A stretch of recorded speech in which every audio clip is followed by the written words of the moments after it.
আড্ডাগুলির অন্দরমহলে আড্ডাগুলির অন্দরমহলে আজ আর একটি নতুন পর্ব। আর আজকের পর্বের অতিথি একজন নতুন মানুষ, আমাদের এই অঞ্চলের নয়। তার সঙ্গে পরিচয় করিয়ে দিই, ডক্টর ফাল্গুনী দে। ফাল্গুনী, তোমাকে আমাদের এই আড্ডাগুলির অন্দরমহলে স্বাগত জানাচ্ছি। ধন্যবাদ দিদি। রিমিদির আমন্ত্রণে আমি আজ প্রথমবার শিলিগুড়িতে আড্ডাগুলির আড্ডাখানায় এসে ভালো লাগছে। দিদির আন্তরিক আমন্ত্রণে আমি মুগ্ধ, ভীষণ ভালো লাগছে প্রথমবার আসতে পেরে।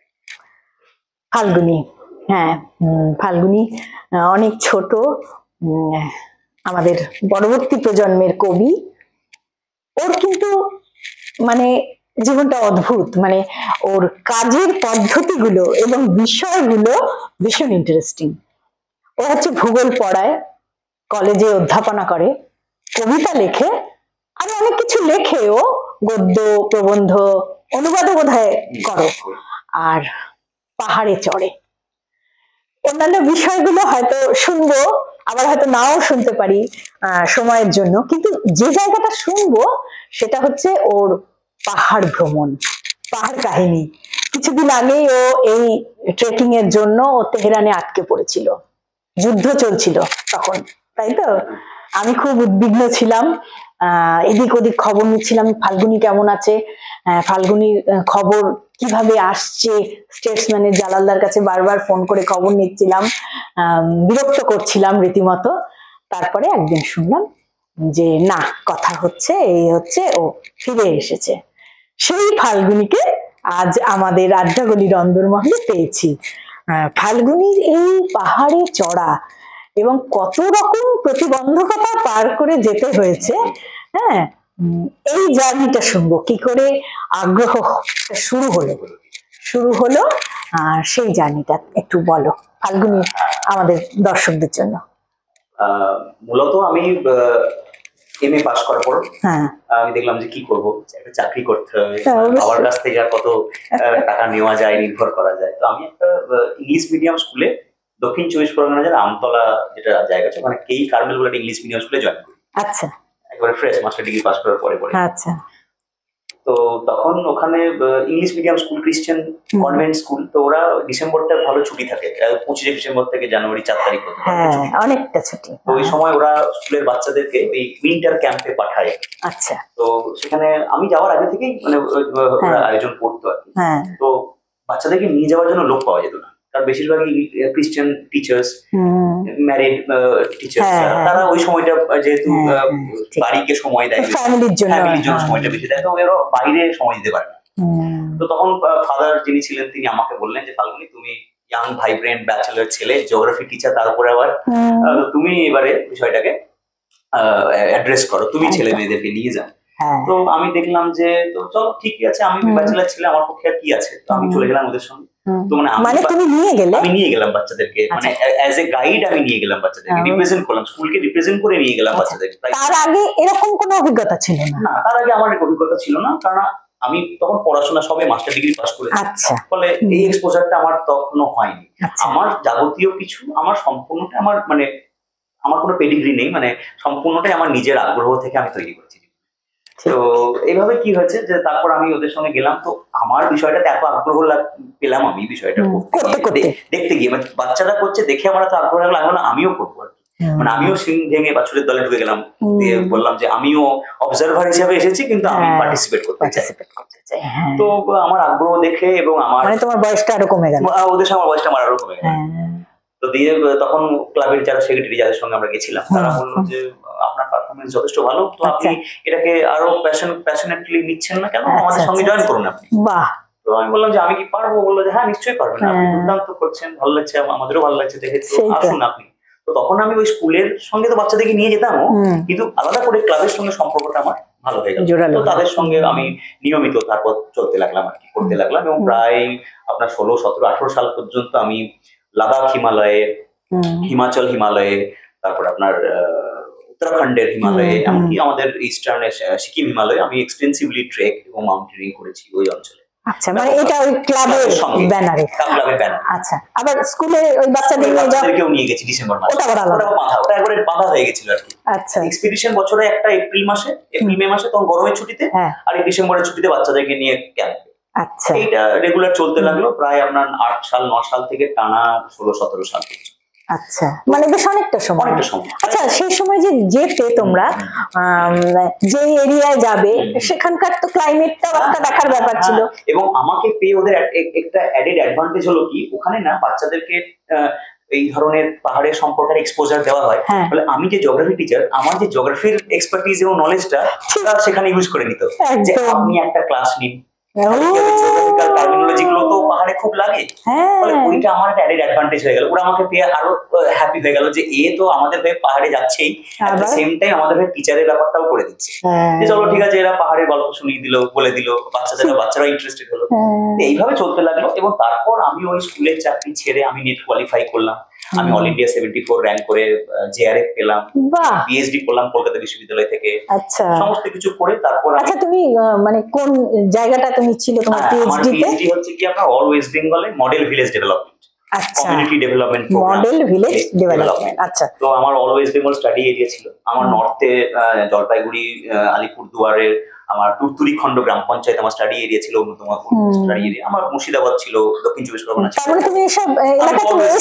আমি একেবারে আমি তুরতুরি খন্ড পঞ্চায়েত অফিসে থেকেছি 1 মাস মশারি টাঙিয়ে ফিল্ড ওয়ার্ক করার জন্য। ওখান থেকে পাহাড় টপকে আমরা ভুটান গেছি, সেই ঘাট দিয়ে, নৌকা ঘাট দিয়ে আমরা গেছি, ভুটান ঢুকেছি। তাহলে তোমার ওই সময় ওই পাহাড় চড়ার ওই ব্যাপারটা এসে গেছে। আচ্ছা, মানে তখন মানে তোমার পাহাড়ি ফাল্গুনি হয়ে গেছে। আচ্ছা, তো তারপরে আমার চাকরি বদলে গেল। আমি তখন স্কুল ছেড়ে আমি কলেজ বিশ্ববিদ্যালয়ে জয়েন করলাম অ্যাসিস্ট্যান্ট প্রফেসর হিসেবে। তো আমি যেটা লক্ষ্য করলাম যে অ্যাজ এ জিওগ্রাফি টিচার আমার ছেলে মেয়েদেরকে শুধু থিওরিটিক্যাল নলেজ দেওয়ার যে প্রতিবন্ধকতা, সেটা কিন্তু শুধু বুকিশ নলেজেই থেকে যাবে যদি না আমি নিজে বাইরে একটা এক্সপোজার পাই। তো আমি সেই জন্য পাহাড়ের এক্সপোজার, কারণ জানি জিওগ্রাফিতে একটা এম্পিরিক্যাল অবজারভেশন বলে কথা থাকে, যেটা হচ্ছে কি আপনার ফিল্ডে অবজার্ভ করা, একটা এক্সপেরিমেন্টাল বেসিসে, অবজারভেশন বেসিসে জিওগ্রাফি শিখতে হয় অ্যাকচুয়ালি। আচ্ছা, যে ফিল্ডে যাওয়া, নদীর কাছে গিয়ে বসা, পাহাড়ের কাছে গিয়ে শোনা, জঙ্গল, ফলে গ্রামে মানুষের কাছে পৌঁছানো। আচ্ছা, তুমি একটু আমাদের দর্শকদের একটু বুঝিয়ে বলো, মানে তুমি তোমার ওই কোডলাইন দিয়ে যে না একটু সহজ করে বলো। মানে জিওগ্রাফিতে কি হয়, মানে সাবজেক্টটা হচ্ছে মানুষের সঙ্গে প্রাকৃতিক পরিবেশের যেহেতু একটা সম্পর্ক স্থাপনের কথা আমরা বলি, সেহেতু কি হচ্ছে আমাদের ভৌগোলিকদেরকে মানুষের কাছে সরাসরি পৌঁছাতে হয়। আচ্ছা, তাদের সঙ্গে কথা বললে আমরা একটা অবজারভেশন পাই, সেখান থেকে তাদের সোশিও ইকোনমিক, সামাজিক যে স্টেটাস সেটা আমাদের কাছে ধারণার মধ্যে আসে। তারপর আবার ধরুন পাহাড়ের তো একটা প্রাণ আছে, পাহাড়ের আছে, এবং ধরুন আমরা জঙ্গলে, পাহাড়ে, নদীতে, সেখানকার যে মানুষের সঙ্গে প্রকৃতির যে আন্তঃসম্পর্ক, যারা পাহাড়ের কে কেন্দ্র করে যারা বাস করে তাদের প্রকৃতির সঙ্গে সম্পর্ক, যারা নদীকে কেন্দ্র করে বাস করে তাদের সঙ্গে মানুষের সম্পর্ক, এই যে প্রকৃতি কেন্দ্রিক মানুষের জীবন, নাগরিক জীবন, গ্রামীণ জীবন, সবটাকে আমরা আমাদের পড়াশোনার মধ্যে রাখি। আচ্ছা, সেইটা করতে গিয়ে আমার কি হয়েছে, এই যে বাইরের এক্সপোজারটা আমাকে অনেক বেশি হেল্প করেছে। তার মানে তোমার ওই প্রচুর মানুষের সঙ্গে যারা একদম মাটির কাছাকাছি, প্রকৃতির কাছাকাছি, মানে সেই সব মানুষের সান্নিধ্য তুমি পেয়েছো? আমি পেয়েছি একদম। আমি তুরতুরি খন্ডে গ্রাম পঞ্চায়েতে ওখানে খাওয়ানো হয় রাস্তার ধারে হোটেল, সেখানে আমি বসে বসে খেয়েছি।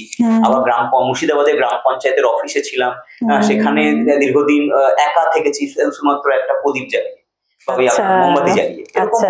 আচ্ছা, তোমার এরকম মানে কোনো ফ্যামিলি বা কোনো মানুষের সঙ্গে এরকম একটা সম্পর্ক গড়ে ওঠা বা কোনো একটা ইনসিডেন্ট এরকম কি ঘটেছে? ডেফিনেটলি হয়েছে। আজ মুর্শিদাবাদে, বলো না, মুর্শিদাবাদে মানে এটা খুব ভালো হবে আমাদের শ্রোতাদের জন্য। মুর্শিদাবাদে আমি গেছি পিএইচডি করতে, স্টাডি এরিয়া হিসেবে।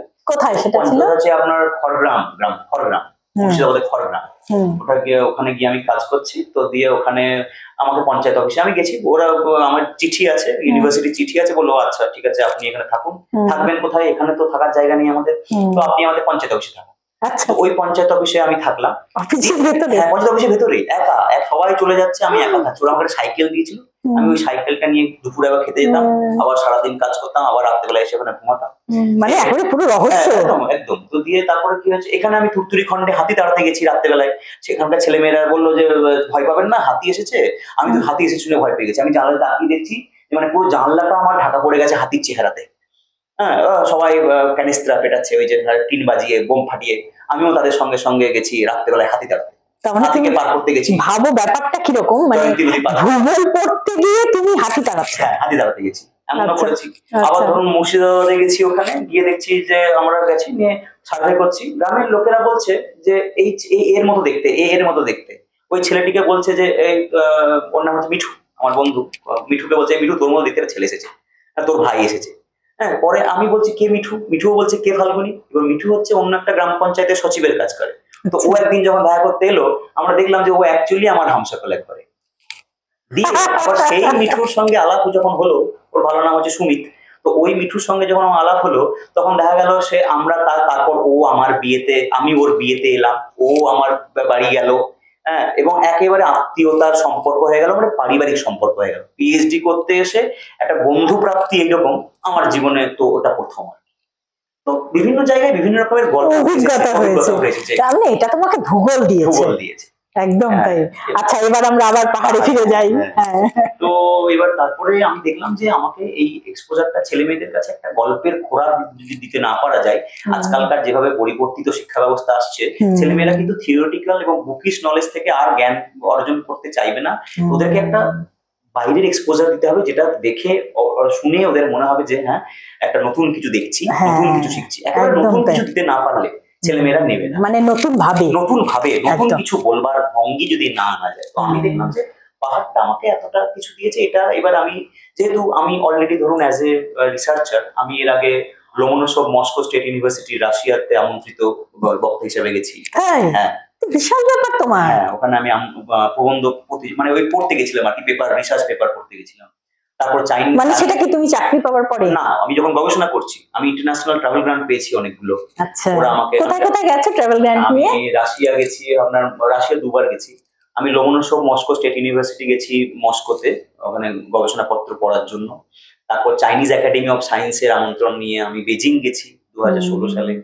তারপর আমি থাইল্যান্ড গেছি। তারপর আমি লাভাল ইউনিভার্সিটির আমন্ত্রণে আমি কানাডা গেছি, লাভাল ইউনিভার্সিটির আমন্ত্রণে। আচ্ছা, তারপর আপনার এখানে আমার ফ্রান্স গেছি 2022 সালে, ওখানে আপনার মানে এগুলো সব গবেষণা চলাকালীন, গবেষণার সূত্রে আমি এত দেশ ঘুরেছি। বাহ। এবং তারপর আমি দেখলাম যে কোভিড এর পর আমি দেখলাম যে আমার ভূগোলের, আমার যেহেতু একটা ইন্টারন্যাশনাল এক্সপোজার রয়েছে অলরেডি, আমি বাইরের এই পাসপোর্ট, ভিসা, বিদেশে কেমন করে যেতে হয়, বিদেশে কেমন করে থাকতে হয়, বিদেশের আদব কায়দা, এটা আমি গবেষণার মধ্য দিয়ে শিখে নিয়েছিলাম অনেকটা। ফলে বিদেশটা আমার কাছে খুব জলভাত হয়ে গেছিল, পৃথিবীটা আমার কাছে। আর এখন তো এই মুহূর্তে দাঁড়িয়ে কিন্তু মানে আগে আমরা যেরকম কন্যাকুমারী বেড়াতে যাবো একটা বিশাল ব্যাপার, এখন কিন্তু থাইল্যান্ড চলে যাচ্ছে, ভিয়েতনাম চলে যাচ্ছে, কম খরচে। তো ব্যাপারটা এরকম হলো যে আমি দেখলাম যে আমার একটা ইন্টারন্যাশনাল এক্সপোজার আছে, আমার জিওগ্রাফি আছে, আমার পাহাড় আছে, সবগুলো মিলিয়ে যদি একটা অন্যরকম রান্না পাকানো যায়, বাহ, একেবারে কবিতা। একদম। কারণ পাহাড়, এই এক্সপোজার, এই মানুষের সঙ্গে মেলামেশা, এটা আমাকে একটা কাব্যিক একটা দৃষ্টিভঙ্গিও দিয়েছে অন্যরকম। অবশ্যই, মানে তোমার কাব্যিক দৃষ্টিভঙ্গি তো ছিলই, সেটা আরো এনরিচড হয়েছে। মানে তুমি ওই যে রূপের মধ্যে অরূপকে আঁকা, সেটা করতে পেরেছি। তো আমি তারপর দেখলাম যে মানে এতে তোমার, আমার মনে হয় তোমার কবিতা অনেক বেশি আরো সূক্ষ্ম জায়গায় চলে গেছে। এবং আমি দেখলাম যে আমি হিমালয়টা তো মোটামুটি এক্সপিডিশন করে প্রায় সব রাজ্যেই গেলাম, দেখলাম। আমার মনে হলো যে হিমালয়ের বাইরে যে ভূগোলটা রয়েছে, আচ্ছা, হিমালয়ের বাইরে যে পাহাড়গুলো রয়েছে, হিমালয়ের একটা ভঙ্গিল পর্বত আমরা জানি, এটা এক নবীনতম ভঙ্গিল পর্বত, কিন্তু এর বাইরে উত্তর আমেরিকা, দক্ষিণ আমেরিকা, রকি আন্ডিজ, তারপর ধরুন আফ্রিকার পাহাড়, ইউরোপের পাহাড়, আন্টার্কটিকার পাহাড়, ঠিক না, অস্ট্রেলিয়া, এই দিকগুলো, ওশেনিয়ার পাহাড়, এইগুলো তো পাহাড়, ভূগোলের পাহাড়। এই জায়গাগুলো কেন আমার কাছে আনএক্সপ্লোর্ড থেকে যাবে? কেন ওইটা আমাকে আকর্ষণ করতো? দেখলাম ওটা আমাকে ভীষণভাবে আকৃষ্ট করলো। তো একটা ফিট আছে, যেটা একটা মাউন্টেনিয়ারিং ফিট যেটাকে বলে, এটা হচ্ছে কি আপনার এক্সপ্লোরার গ্র্যান্ড স্ল্যাম। আচ্ছা, আমাদের যেমন টেনিসে গ্র্যান্ড স্ল্যাম হয়, তেমনি এক্সপ্লোরেশনের একটা গ্র্যান্ড স্ল্যাম হয়, যারা প্রত্যেকটা মহাদেশের, 7টা মহাদেশ, তার প্রত্যেকটা মহাদেশের একটা করে হাইয়েস্ট পাহাড় আছে, আর একটা হাইয়েস্ট আগ্নেয়গিরি আছে। 7টা মহাদেশ, 7 14টা, 8000 মিটারের উপরে হিমালয়ের পিক গুলো আছে, এবং নর্থ পোল এবং সাউথ পোল আছে, উত্তর মেরু, দক্ষিণ মেরু। এই সবগুলো মিলিয়ে আপনার একটা এক্সপ্লোরার গ্র্যান্ড স্ল্যাম হয়। তো এইগুলো করতে পারার ভেতরেও কিন্তু একটা অ্যাচিভমেন্ট আছে, এবং আমাদের এখানে অলরেডি আরো অনেকেই করছে এবং করেছে, এবং ভারতবর্ষে, পৃথিবীর অন্যান্য দেশের লোকেরাও এই অ্যাচিভমেন্টের পেছনে চলছে। তুমি কোথায় কোথায় গেলে সেটা এবার? তার মধ্যে আমি কোভিড এর আগে থেকেই প্ল্যান করছিলাম, কোভিডটা না পড়ে গেলে হয়তো 20 সালেই চলে যেতাম কোভিড এর আগে, কিন্তু কোভিড এর কারণে আটকে গেলাম। তো আমি প্রথম শুরু করলাম এই এক্সপ্লোরার গ্র্যান্ড স্ল্যামের কিলিমাঞ্জারো দিয়ে। আফ্রিকা, হ্যাঁ আমি তো দেখে এসেছি একদম।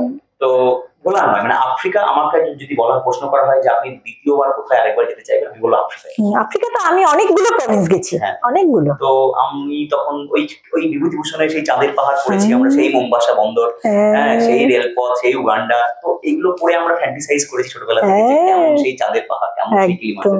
তো আমার তখন আমার তো মোম্বাসা গিয়ে কথাই মনে হচ্ছে, খালি নস্টালজিয়া সকলেরই। তো আমি তখন ডিসাইড করলাম যে কিলিমাঞ্জারোটা দিয়ে শুরু করব। তো আমি কিলিমাঞ্জারো উঠলাম 2022 সালে।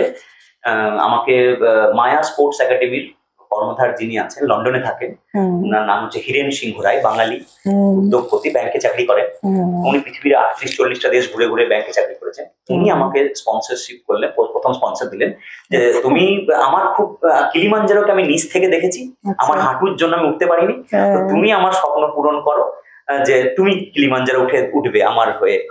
উনি স্পন্সর করলেন। ওনার আমার আফ্রিকা বলে ওনার একটা বই আছে, আমি ওই ব্যাংকারে আমি নেটে দেখেছি ওনার নাম, জানবেন হয়তো। তো আমি ওনার বইটা সামিটে নিয়ে গেছি, তাদের পাহাড় নিয়ে গেছিলাম, ওনার বইটা নিয়ে গেছিলাম। তো এইভাবে আমি সামিট করলাম প্রথমবার 2019 সালে, 2022 সালে আফ্রিকার হাইস্ট পিক। ওটা হচ্ছে আফ্রিকার highest peak, at the same time আফ্রিকার হাইস্ট ভলক্যানো। 22-এ হলো, ফলে আমার একটা পাশেই তো ওদের ভলক্যানোটা, তো তার পেছনের পাহাড়টা কিন্তু পুরো পুড়ে যাওয়ার মতো মৃত, ওটা একটা রেঞ্জ অ্যাকচুয়ালি, কিলিমাঞ্জারো রেঞ্জ। তিনটে আপনার পিক আছে, সিরা, কিলিমাঞ্জারো এবং হচ্ছে আপনার রোয়েন্স আছে, আপনার থার্ড একটা আছে কি যেন নাম, হ্যাঁ ওই তিনটে মিলিয়ে হচ্ছে কি আপনার কিলিমাঞ্জারো। উরুহুটা হচ্ছে হাইস্ট পিক। এটা কিন্তু পুরো পুড়ে যাওয়া দেখা যাচ্ছে, কালো। এবং কিলিমাঞ্জারো হচ্ছে সিঙ্গেল স্ট্যান্ডিং মাউন্টেন, যার কিনা নিচ থেকে পাহাড়ের মাথা পর্যন্ত 4টে ডিফারেন্ট ক্লাইমেট জোন, 5টা ডিফারেন্ট ক্লাইমেট জোন আছে। রেন ফরেস্ট আছে, মুরল্যান্ড আছে, আর্কটিক ডেজার্ট আছে, একেবারে তারপর হচ্ছে আপনার একেবারে ভয়ঙ্কর ঠান্ডার যে পরিবেশ আছে, সেই ধরনের কন্ডিশনও আছে। তো ওইটা হওয়ার পর আমার একটা মনে হলো যে এবার আমি হোয়াট ইজ নেক্সট, পরেরটা কি। তো তারপর আমি গেলাম। তুমি তো একেবারেই মানে শুরু করেছো আগে কিলিমাঞ্জারো দিয়ে, মানে স্বপ্নের কিলিমাঞ্জারো। তো তারপর আমি এক্সটেন্সিভলি আফ্রিকার ওই জায়গাগুলো ঘুরেছি, খুব স্বাভাবিক ওখানে গেলে। তারপর আমার যেটা করলাম সেটা হচ্ছে এবার আমি দেখলাম যে ইউরোপের হাইয়েস্ট কোনটা। আচ্ছা, তো আমি দেখলাম ইউরোপের হাইয়েস্ট নিয়ে একটু দ্বিমত রয়েছে। তো সেখানে কেউ বলছে যে এলব্রুজটা হাইয়েস্ট, কেউ আবার বলছে মবলাটা হাইয়েস্ট। তো আমি দেখলাম, আমি অনেক পড়াশোনা করলাম এবং এখানে আপনার আমি বাকিদের সঙ্গে তুলনামূলক আলোচনা করে আমি দেখলাম যে না, এলব্রুজ হচ্ছে ইউরোপের হাইয়েস্ট। কারণ জলবিভাজিকাটাকে যদি আমি ধরি, যেটা আপনার ককেশাস মাউন্টেন রেঞ্জের জলবিভাজিকাটা কিন্তু ইউরোপের দিকে ঢাল। আচ্ছা, সো অটোমেটিক্যালি ওটা আমার ইউরোপ পড়ে যাচ্ছে। সেই জন্য আমি দ্বিতীয়বার রাশিয়া গেলাম, আবার 2015 সালের পর 2023 সালে দ্বিতীয়বার রাশিয়া গেলাম, দ্বিতীয়বার মস্কো গেলাম। এবং সেবারে আমি ওখানে আফ্রিকাতে কিলিমাঞ্জারোর পরে দ্বিতীয় আমার যে সামিট, ইন্টারন্যাশনাল সামিট, সেটা ইউরোপের হাইয়েস্ট পিক মাউন্ট এলব্রুজ। এবং ওটা সামিট করলাম 2023 সালে। তো সেটা হলো।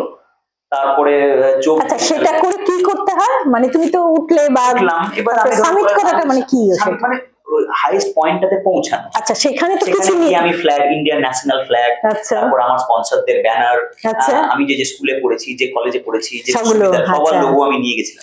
নিতে তো হবে, তুমি একটা এরকম করছো, হ্যাঁ এটা তো রেকর্ড। হ্যাঁ, এবং 2022 সালে ছিল ভারতবর্ষের স্বাধীনতার 75 বছর, আজাদি কা অমৃত মহোৎসব। তো আজাদি কা অমৃত মহোৎসব আমি সেলিব্রেট করেছি ওখানে। আমি পাহাড়ের মাথায় উঠে রবীন্দ্রনাথের গান গেয়েছি, প্রত্যেকটা ওগুলো সব করা আছে তো, রেকর্ড আছে, সব আছে। আচ্ছা, তো আমি ওখানে উঠে পাহাড়ে রবীন্দ্রনাথের গান গেয়েছি, জাতীয় পতাকা তুলে ধরেছি। বাহ, আমার গাটা দেখো শিরশির করছে। তারপর আজাদি কা অমৃত মহোৎসব ছিল। তারপরে 2023 সালে গেছিলাম, যখন ইউক্রেন রাশিয়া যুদ্ধ অলরেডি চলছে, সেই অবস্থায় গেছিলাম। কারণ আমার মোটিভই ছিল স্টপ দ্য ওয়ার, মানে যুদ্ধবিরোধী একটা অভিযান ছিল, মানে এটা একটা বার্তা। হ্যাঁ, এটা বার্তা, একদম পিস, গ্লোবাল পিসের একটা বার্তা নিয়ে আমি গেছিলাম। এবং সেইটা আমি মানে অসুবিধা আমার কিছু হয়নি, তখন ইউক্রেন রাশিয়া যুদ্ধ চললেও অসুবিধা কিছু হয়নি। তো 23 সালে গেছিলাম ওটা।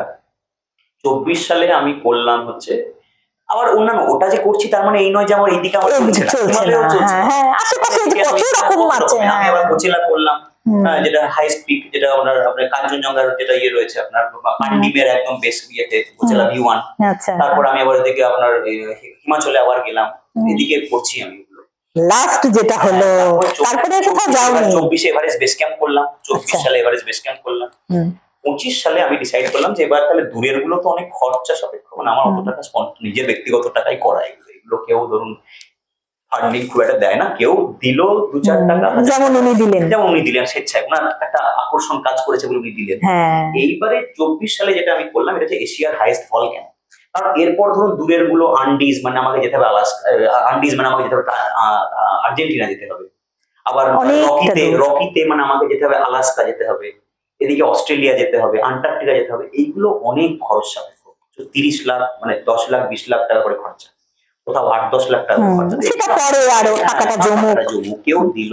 বা ধরুন পাহাড়ে আমার একটু পরিচিতি হলো, তখন কেউ আমাকে স্পন্সরশিপ দিল। এবারে যেমন আমি গেলাম কলকাতা বিশ্ববিদ্যালয়ের ভাইস চ্যান্সেলর, তাকে নিয়ে এত চর্চা, তাকে আমি এত কাছ থেকে দেখেছি, madam, that great madam, the lady Ashutosh, আমাদের শান্তা দত্ত দে।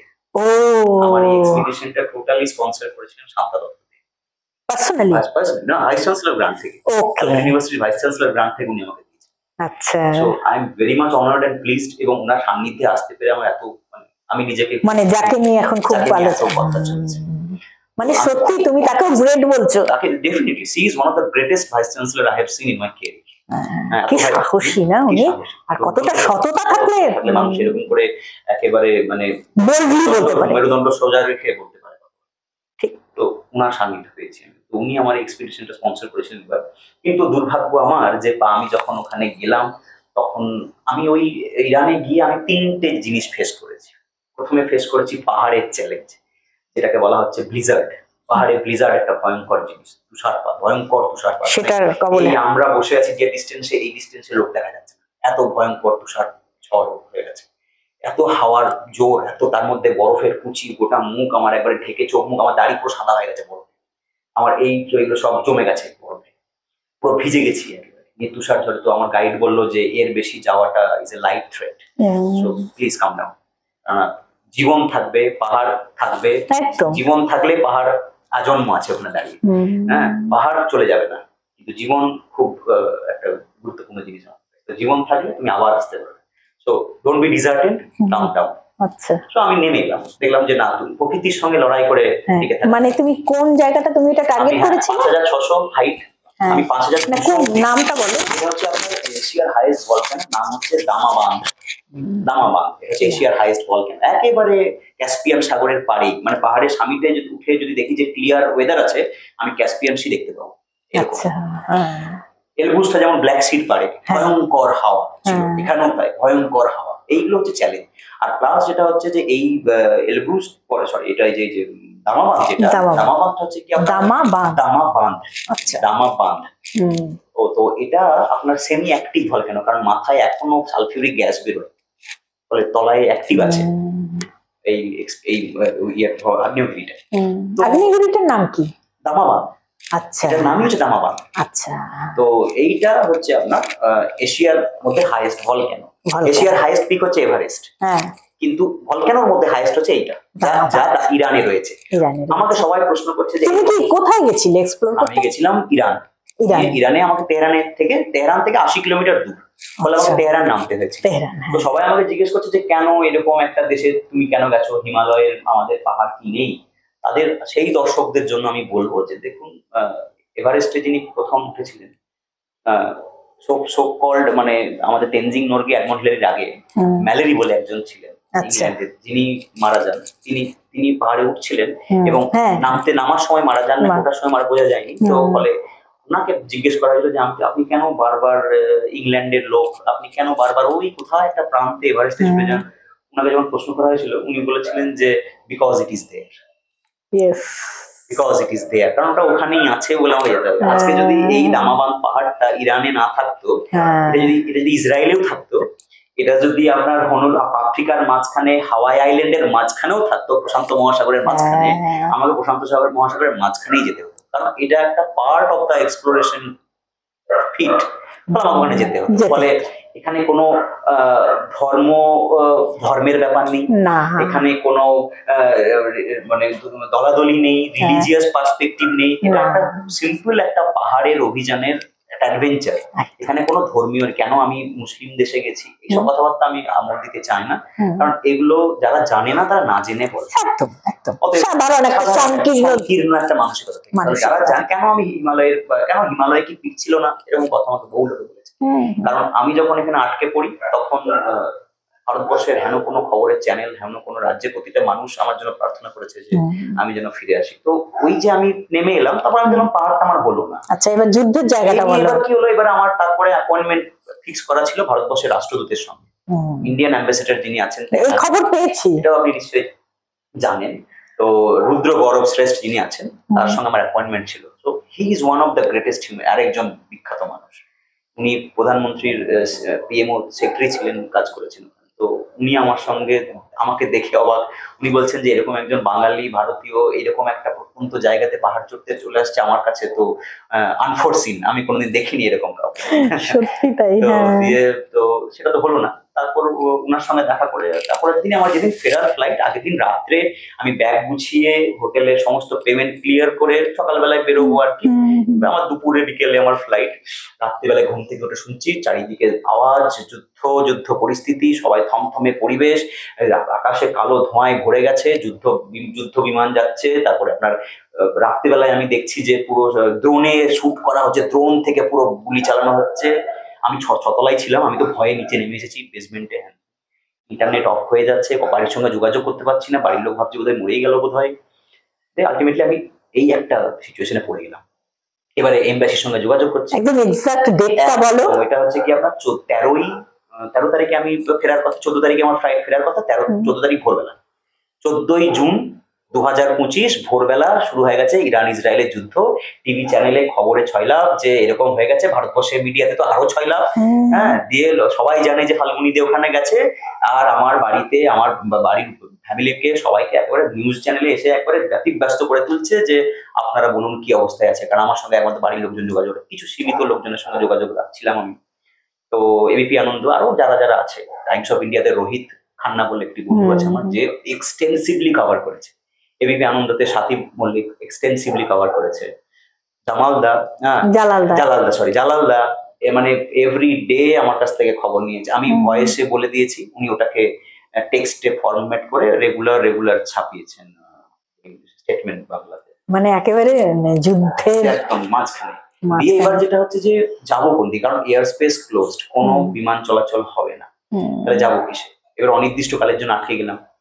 তো ভারতীয়দের জন্য ভিসা ফ্রি, কিন্তু সেটার তো একটা নির্দিষ্ট সীমা আছে, তারপরে তো নয় এক্সটেন্ড। ফলে কি হলো, আমরা আটকে গেলাম। দিয়ে এবার আমি কোন পথে যাবো বুঝতে পারছি না। এমবাসি বলছে যে যেখানে আছেন সেখানে থাকুন, আমরা দেখছি। আবার অন্যান্য আরো যারা সব রয়েছে, ওখানে আমি একাই ভারতীয় ছিলাম, আমার সঙ্গে কোনো বই ছিল না, যেহেতু আমি সোলো এক্সপিডিশন করি, সেহেতু আমি একাই আটকে গেছিলাম। তো সেখানে আটকে যাওয়ার পর ওরা আমাকে বলছে যে আমার যে ট্রাভেল এজেন্সি ছেলেটি আছে যার সঙ্গে আমি গেছিলাম, সে বলছে তুমি এক্ষুনি বেরিয়ে যাও, পরিস্থিতি আরো ভয়ানক হবে, আমেরিকা ইনভলভ হয়ে যাচ্ছে। অলরেডি ট্রাম্পের হুঁশিয়ারি শোনা যাচ্ছে যে তোমরা যদি এই মুহূর্তে বন্ধ না করো তাহলে কিন্তু আমরা নিউক্লিয়ার ওয়ার শুরু করতে বাধ্য হবো। মানে এইসব মানে ভয়ানক পরিস্থিতি, লোকজন মারা যাচ্ছে আমি শুনতে পাচ্ছি। যদিও ওদের পার্সি ভাষায় টিভি চ্যানেলে দেখছে কিনা ভাষাটা বুঝতে পারছি না, বোঝা যাচ্ছে বডি ল্যাঙ্গুয়েজে চারপাশে পরিস্থিতি। হ্যাঁ, আমি অভয় পেয়ে যাচ্ছি, বাড়ির লোকজন ভয় পেয়ে যাচ্ছে, বাইরে যারা থাকে আরো বেশি চিন্তিত। এবং আর সবথেকে বড় সমস্যা হচ্ছে যে যেহেতু ইসরায়েলি স্পাইরা ঢুকে গেছে গোটা ইরানের প্রান্তে প্রান্তে, ফলে কি হচ্ছে ওদের ওয়েবসাইট হ্যাক হয়ে যাচ্ছে। তারপরে বিভিন্ন অফিসিয়াল যে ইয়েগুলো রয়েছে, নেটওয়ার্ক, সোশ্যাল নেটওয়ার্কের সাইটগুলো হ্যাক হয়ে যাচ্ছে, লোকজনদেরকে মেরে ফেলছে। ফলে কি হচ্ছে টোটাল ইন্টারনেট শাটডাউন।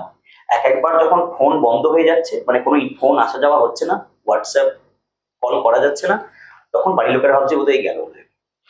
মানে একটু মানে যোগাযোগ বিচ্ছিন্ন হলে মনে হয় বিচ্ছিন্ন যদি 24 ঘন্টা, মানে আপনি ভাবতে পারছেন যে আপনার ফোনটা 24 ঘন্টা আপনি ব্যবহার করতে পারছেন না, বাড়ির লোককে জানাতে পারছেন না। এমনি আমরা ফোন দেখি অহরহ, এখন আপনি যোগাযোগ করতে পারছেন না 24 আওয়ার্স, আপনার ফোন টোটাল ক্লোজ। আর ওইখানে ওই অবস্থা। রাত্রেবেলায় তো আমরা রাতে ঘুমোতে পারছি না, এত হাওয়া আছে। তারপরে আমরা একদিন জানলাম তো আলটিমেটলি আমি প্রথমে আজেরবাইজান ল্যান্ড বর্ডার দিয়ে যাওয়ার চেষ্টা করলাম, যদি ল্যান্ড বর্ডার দিয়ে আজেরবাইজান ঢোকা যায়। আজেরবাইজানে গিয়ে বর্ডারে, আস্ত্রা বর্ডার বলে একটা বর্ডারে 3 দিন 4 দিন পরে রইলাম, আবেদন করলাম। ওরা বললো ইমিগ্রেশন কোড চাই, ইমিগ্রেশন কোড ছাড়া হবে। আবার সেখান থেকে ভাবলাম আর্মেনিস্তান চলে যায়, যদি আর্মেনিস্তান হয়ে আসা যায়, সেটাও সম্ভব হলো না। দিয়ে ultimately by then government of India operation Sindhu চালু করেছে।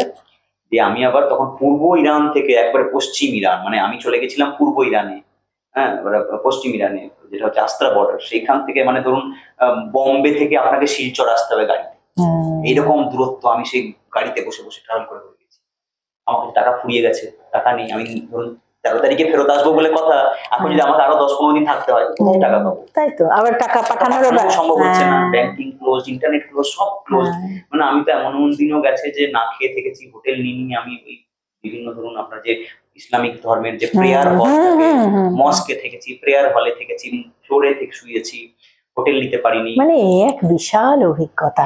তারপরে মানে এট লাস্ট তুমি কোন জায়গা দিয়ে বেরিয়ে আসলে? ওদের ধরুন ড্রাই খাবার খেতে পারছি না, আমি কোল্ড ড্রিঙ্কস দিয়ে গিলে গিলে ভাত খেয়েছি, এরকম পরিস্থিতি। তো আলটিমেটলি অপারেশন সিন্ধুতে মাসাদ বলে একটি শহর আছে ইস্টার্ন ইরানে, সেইখান থেকে ইরানের যে ফ্লাইট অপারেটর মহান এয়ারলাইন্স, কারণ ইন্ডিয়ান ফ্লাইট পাকিস্তানের মধ্যে যেতে পারবে না, সেই সময় হয়ে ঘুরে যাওয়া তখন অসম্ভব, কারণ জর্ডন ওই দিকগুলো সব পাকিস্তান দখল করে, আমেরিকা দখল করে নিয়েছে, ফলে দুবাই হয়ে যেতে পারছি না, ফলে পাকিস্তানের উপর দিয়েই যেতে হবে আমাদেরকে নিয়ে। তখন কি হলো, অপারেশন সিন্ধুতে ইরানের ফ্লাইটে মহান এয়ারলাইন্সে আমরা এলাম, ফলে আফগানিস্তান পাকিস্তান টোকেই দিল্লি, 3.5 ঘন্টায় মাসাদ থেকে দিল্লি এসে পৌঁছালাম। তো গভর্নমেন্ট অফ ওয়েস্ট বেঙ্গলের সহযোগিতায়, গভর্নমেন্ট অফ ইন্ডিয়ার সহযোগিতায় ফাইনালি দেশে ফিরতে পেরেছি। সত্যি বাপরে বাপ, এক বিশাল অভিজ্ঞতা ফাল্গুনীর। সেই ভূগোল কোথায় তোমাকে যুদ্ধ দেখালো, সময়ের যেহেতু একটা কনস্ট্যান্ট রয়েছে তাই ছোট করে বলতে বাধ্য হলাম। অবশ্যই অবশ্যই, কারণ এটা বলতে গেলে প্রচুর প্রচুর স্মৃতি, প্রচুর মানুষকে অ্যাকনলেজ করতে হবে আমাকে, প্রচুর মানুষের কথা বলতে হবে। আমার মনে হয় এটা তুমি যদি একটা লিখিত আকারে কিছু ভাবো, সেটা মনে হয় খুব ভালো হবে। এটা শুরু করেছি, ভাবনা করছি, কাজও করছি, বাহ, বড় করে লেখার ইচ্ছে আছে। খুব ভালো। আজকে আমরা ফাল্গুনীকে পেয়ে এরকম একটা মানে যুদ্ধের মধ্য দিয়ে ওকে এইভাবে বেঁচে থাকা, মানে পুরো মনের জোর না থাকলে এইভাবে পাহাড় ওকে যুদ্ধ দেখিয়ে দিল। আমার মনে হয়েছে যে কেন আমার সঙ্গে এরকম সবসময় হবে, কেন আমি আমার উপর সবসময় কেন এত পরীক্ষা নেমে আসবে। তো তখন আমি ওখানে রাত্রিবেলায় যখন ছিলাম, ওখানে যখন একা থাকছি, কেউ নেই, সবাই চলে যাচ্ছে, আমি আটকে গেছি, তখন আমি রাত্রিবেলায় রবীন্দ্রনাথের গান গিয়েছিলাম, হ্যাঁ ওইখানে থেকে, হ্যাঁ, তো আমার সকল দুঃখের প্রদীপ, আমার সকল দুঃখের প্রদীপ। তখন আমি নিজেকে বাস্তবের সঙ্গে ধরে রাখার চেষ্টা করেছি। একদম। আরে এত ঝড় গেল বলে, যত ঝড় যাবে তুমি হয়তো টের পাচ্ছ না, সময়টার মধ্যে দিয়ে যাচ্ছ, কিন্তু তুমি কিন্তু ভেতরে ভেতরে একদম একদম তুমি মানে তোমার মানে শক্তি আরো বেড়ে যাক, তুমি আরো আরো অনেক এক একটা জায়গা বারবার করে তুমি এক্সপ্লোর করো, প্রকৃত পাহাড়ি হয়ে ওঠো। তখন আমি মনে ভাবছিলাম কেন আমার সঙ্গে এরকম কেন হবে, এত এত লোক আছে, কেউ তো আটকে পড়লো না, আমি আটকে পড়লাম। তখন আমার বারবার মনে হয় যে রবীন্দ্রনাথের সেই এক লাইন, যে তোমার পতাকা যারে দাও তারে দাও বহিবারে শক্তি। আহা, খুব সুন্দর একটা লাইন দিয়ে তুমি শেষ করলে ফাল্গুনী। তোমাকে মানে কি বলে যে তোমাকে আমি আজকে তোমাকে পেলাম, এবং তোমার অভিজ্ঞতার একটু সামান্য অংশ এবারে পুজো সংখ্যায় কয়েকটা জায়গায় লিখেছি এই অভিজ্ঞতার কথা, আরম্ভ পত্রিকায় লিখেছি। আচ্ছা, আরম্ভ তো আমিও লিখেছি, পেয়ে যাবো। একদম একদম। তুমি খুব ভালো থেকো। আজকে তোমাকে পেলাম, ভীষণ ভালো লাগলো। আমাদের আড্ডাগুলির অন্দরমহলের দর্শকেরা নতুন কিছু পাবেন ডক্টর ফাল্গুনী দে। অনেক ধন্যবাদ। পরের পর্ব নিয়ে আবারও আসবো, আবারও দেখা হবে। নমস্কার।